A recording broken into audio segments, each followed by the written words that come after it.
तो क्या मान लिया जाए एक बार फिर से योगी आदित्यनाथ चक्रव्यूह में घिर चुके हैं? क्योंकि अब तक खबरें थी कि फिर से केंद्र की तरफ से यानी मोदी शाह की तरफ से दबाव बनाया जा रहा है कि योगी आदित्यनाथ इस्तीफा दें, नरेंद्र मोदी की सरकार में कैबिनेट मंत्री बने या भारतीय जनता पार्टी के राष्ट्रीय अध्यक्ष बने। अगर ऐसा होता है तो योगी आदित्यनाथ जानते हैं कि अगर कैबिनेट मंत्री बने तो उनका कद घट जाएगा। रक्षा मंत्रालय के नाम पर उनके पास ऐसा कुछ करने के लिए बचेगा नहीं जिससे वो हिंदू हृदय सम्राट बन पाए। इसीलिए वो कन्नी काट रहे हैं। यही नहीं, खबर यह भी है कि वो राष्ट्रीय अध्यक्ष बन जाए। राष्ट्रीय अध्यक्ष बनते हैं तो पार्टी की कमान तो उनके पास होगी, लेकिन वो जानते हैं कि वो ऐसे नीतिगत फैसले नहीं ले पाएंगे जो सरकार के तौर पर जनता तक संदेश पहुंचा पाए, जिससे वो प्रधानमंत्री पद के जो असली दावेदार के तौर पर सामने आ रहे हैं वो दावेदारी कमजोरी हो जाएगी। इन सब के बीच वो आंखें दिखा रहे थे कि तभी एनडीए के एक सहयोगी ने मोर्चा खोल दिया। अब यह माना जा रहा है कि योगी आदित्यनाथ को लेकर यह मोर्चा खोला गया है और यह मोर्चा ऐसे दौर में खोला गया है जब केंद्र लगातार दबाव बना रहा है और यह संदेश पहुंचाने की कोशिश हो रही है कि योगी आदित्यनाथ अपने सहयोगियों का सम्मान नहीं करते। जी हां, मैं बात कर रहा हूं ओम प्रकाश राजभर की। ओम प्रकाश राजभर ने पिछले 72 से जो 100 घंटे के बीच घटनाक्रम घटे हैं उनके पदाधिकारियों के साथ, जो तमाम चीजें उनके साथ पिछले 1 साल के भीतर भी हुई हैं, उन सब का सूत समेत पूरा का पूरा निचोड़ निकाल लिया। नमस्कार, मैं हूं प्रज्वल गौतम और आप देख रहे हैं न्यूज सर्किल। जी हां, एक बार फिर से ओम प्रकाश राजभर ने फंसा दिया और यह अध्याय जो खुला है इस बार बड़ा सियासी भूचाल लाने वाला है। मैं एक एक करके आपको खबरें दिखाने जा रहा हूं। सबको पता है कि ओम प्रकाश राजभर इस बात को लेकर नाराज है। एक तो बलिया वाला मसला, बलिया में उनके पदाधिकारियों के साथ क्या हुआ, किस तरीके से मारपीट की गई। जब उनके बेटे अरुण राजभर ने मोर्चा खोला तो क्या कह दिया गया, साफ साफ लफ्जों में दया शंकर सिंह मैदान में उतर आते हैं और कहते हैं भाई कलेजा निकाल लेंगे, जो पुलिस वालों का कॉलर पकड़ेगा कलेजा निकाल लेंगे। ये बयान था। अब उसके बाद वो तब से ही समझ गए कुछ करना होगा। पहले उन्होंने बिहार के बहाने, बिहार विधानसभा में होने वाले विधानसभा चुनाव के बहाने निशाना साधा और एक और राज्य को लेकर भारतीय जनता पार्टी की टेंशन बढ़ाई है। लेकिन ये सब कुछ यूं ही नहीं हो रहा है, इसके पीछे की जो रणनीति है वो आपको बताऊंगा। उससे पहले ही खबर देखिए, एबीपी न्यूज की खबर है। ओपी राजभर ने बीजेपी पर बढ़ाया दबाव, बिहार के बाद अब इस राज्य में भी पसार रहे पांव। यूपी सरकार में मंत्री और एसबीएसपी यानी भाजपा के राष्ट्रीय अध्यक्ष ओम प्रकाश राजभर ने राजस्थान में अपने पदाधिकारियों की घोषणा की है। पार्टी ने जयप्रकाश सिंह राठौर को प्रदेश अध्यक्ष बनाया है।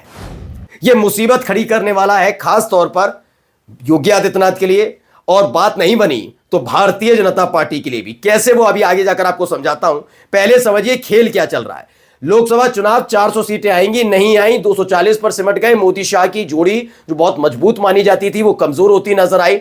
दबाव बनाया गया कि नैतिकता के आधार पर योगी आदित्यनाथ इस्तीफा दें, केंद्र की राजनीति में आए। उन्होंने मना कर दिया। खबर तक यह भी आई कि तू मैं अमित शाह और योगी आदित्यनाथ के बीच में हुई। ये चर्चाएं लगातार सियासी गलियारे में हो रही थीं। वो बात अलग है कि बीजेपी के नेता इसे नकारते रहे, लेकिन जब जब मौका मिला इसका सबूत भी देते रहे। केशव प्रसाद मौर्य लगातार दिल्ली जा रहे थे। योगी आदित्यनाथ मोदी शाह की जोड़ी से दूरी बना रहे थे। दिल्ली तो जा रहे थे लेकिन नितिन गडकरी से मुलाकात कर रहे थे, मोदी शाह से मुलाकात नहीं कर रहे थे। वहीं केशव प्रसाद मौर्य हर 15 दिन बाद मोदी या शाह किसी से मुलाकात करके आते थे। ये सारी चीजें पता लग रही थी। इन सब के बीच केशव प्रसाद मौर्य, ब्रजेश पाठक, उनके साथ अनुप्रिया पटेल, आशीष पटेल, सुभाषपा के अध्यक्ष ओम प्रकाश राजभर, संजय निषाद, सारे एकजुट हो गए थे। योगी आदित्यनाथ अकेले पड़ गए थे। वो बात अलग है कि जैसी बैकिंग यानी कि समर्थन किया आरएसएस ने योगी आदित्यनाथ का, वैसे ही फौरी तौर पर योगी आदित्यनाथ को जीवन दान मिल गया सियासी तौर पर सत्ता में बने रहने के लिए। इसीलिए वो बने रहे। एक शर्त रखी गई थी कि 10 सीटों पर जो उत्तर प्रदेश में विधानसभा का उपचुनाव होने जा रहा है उन्हें जीत कर दिखाइए। बेहतरीन प्रदर्शन किया गया। जिन 2 सीटों की जिम्मेदारी योगी आदित्यनाथ पर थी वो दोनों सीटें जीत ली, चाहे वो अंबेडकर नगर की कटेरी सीट हो या अयोध्या की मिल्कीपुर सीट हो, दोनों सीटें जीत ली।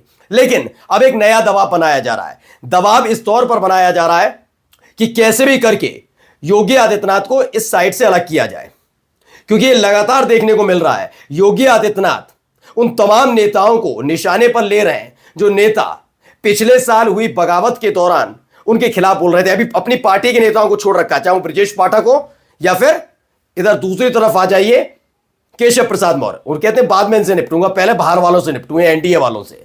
इसलिए आपको याद होगा अनुप्रिया पटेल के पति आशीष पटेल, उनके खिलाफ एक भ्रष्टाचार का मुद्दा खुलता है। कोई और नहीं, उनकी की साली जो खुद समाजवादी पार्टी से विधायक भी हैं, पल्लवी पटेल यानी उनकी पत्नी की बहन, वो सारा का सारा मसला खोलती हैं। और वो खोलती कब है? जब उससे 2 से 3 महीने पहले ही वो योगी आदित्यनाथ से मुलाकात करके आती हैं।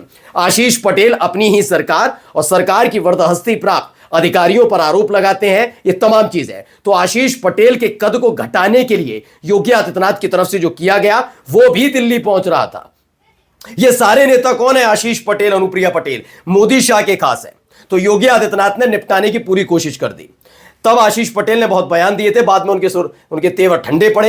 लेकिन अब आ गए ओम प्रकाश राजभर, क्योंकि उनके कार्यकर्ताओं के साथ जो होता है, ना सपा कुछ बोलती है, ना कांग्रेस के नेता कुछ बोलते हैं, ना बीएसपी कुछ बोलती है। कौन बोलते हैं? दयाशंकर सिंह, जो योगी आदित्यनाथ के खास हैं। वो अरुण राजभर, जो खुद ओम प्रकाश राजभर के बेटे हैं, उनके एक बयान पर जवाब देते हुए कहते हैं जो पुलिस का कॉलर पकड़ेगा उसका कलेजा निकाल लेंगे। यह बयान है दयाशंकर सिंह का। और दयाशंकर सिंह कौन है? हर कोई जानता है, योगी आदित्यनाथ के लाडले मंत्री। उन्होंने बयान दिया। अब ओम प्रकाश राजभर ने मुसीबत बढ़ा दी है। कैसे? जरा मैं दिखा रहा हूं। खबर पहले थोड़ा और पढ़ दूं। उत्तर प्रदेश सरकार में मंत्री और पार्टी सुहेलदेव भारतीय समाज पार्टी के राष्ट्रीय अध्यक्ष ओम प्रकाश राजभर ने अपना दायरा बढ़ा दिया है। इसके जरिए वो भारतीय जनता पार्टी पर दबाव बनाने की कोशिश करते नजर आ रहे हैं। ओम प्रकाश राजभर की पार्टी ने अब राजस्थान में अपने पार्टी पदाधिकारियों की घोषणा की। सुहेलदेव भारतीय समाज पार्टी ने आज यानी 17 मार्च को राजस्थान के नवनियुक्त पदाधिकारियों की सूची जारी की। पार्टी की तरफ से जारी सूचना के मुताबिक जयप्रकाश सिंह राठौर को प्रदेश अध्यक्ष बनाया गया है। अभिषेक शर्मा और भरत शर्मा को प्रदेश उपाध्यक्ष नियुक्त किया गया है। इनके अलावा राजू सिंह और दीपक सिंह को पार्टी ने प्रदेश सचिव बनाया है। इससे पहले पार्टी ने बिहार में भी चुनाव लड़ने का ऐलान किया था। यानी बिहार विधानसभा चुनाव को लेकर तो ऐलान किया ही किया, अब खुले तौर पर कह दिया है कि भैया हम ये भी करने जा रहे हैं। अब उनके पास ये करना क्यों पड़ा? क्या केवल पदाधिकारियों की वजह से? नहीं, मैंने पिछली वीडियो में बताया था, बात सिर्फ इतनी नहीं है। एक इंटरनल रिपोर्ट निकल कर आई थी, जिस तरह के तेवर ओम प्रकाश राजभर दिखा रहे हैं, यूं कहा जाए पिछले 1-1.5 साल से जो ओम प्रकाश राजभर मंत्री बन गए, किसकी आंख में खटक रहे हर कोई जानता है। ऐसे में उनके पदाधिकारियों के साथ हो रही बदसलूकी ये सुनियोजित ढंग से की जा रही है और ये बर्दाश्त नहीं कर पा रहे ओम प्रकाश राजभर। खबर यह भी है कि अगर उन्होंने आए बाएं दाएं बाएं करने की कोशिश की तो उनकी पार्टी को तोड़ने तक की तैयारी चल रही थी। एक बयान निकलकर भी सामने आया था जिसमें जयवीर सिंह ने कहा था कि जो पार्टी छोड़कर गए उनका हश्र क्या हुआ, हश्र जैसे शब्द का इस्तेमाल किया था। ये समझ गए ओम प्रकाश राजभर कि इस बार अगर गए तो पार्टी को बड़ा खासा नुकसान होगा। ऐसे में वो इस तरह के बयान और इस तरह के संकेत देकर न केवल मोदी शाह के करीब आने की कोशिश कर रहे हैं कि आप देखिए हम आपके साथ हैं, बल्कि वो योगी आदित्यनाथ के खिलाफ मोर्चा खोलकर अखिलेश यादव के करीब आने की भी कोशिश कर रहे हैं। ये दोनों ही पैतरे उनके साथ चल रहे हैं। मैंने पहले भी बताया था, उनका एक ब्रिज अभी भी तैयार है जो अखिलेश तक उनको पहुंचा सकता है। बस ये देखना है राष्ट्रीय अध्यक्ष अखिलेश यादव। और भैया देखिए, हर नेता की एक नैतिकता भी होती है, उसी आधार पर वही समर्थक उन्हें समर्थन देते हैं, उन्हें सब भाग जाएंगे। तो अखिलेश यादव उन्हें अपनाते हैं, किस शर्त के साथ अपनाते हैं तो आने वाला वक्त बताएगा। लेकिन ओम प्रकाश राजभर एनडीए में सुरक्षित महसूस नहीं कर रहे और यही एक वजह है जिसके चलते उनके जो तेवर हैं बहुत ज्यादा बगावती हो गए। नमस्कार।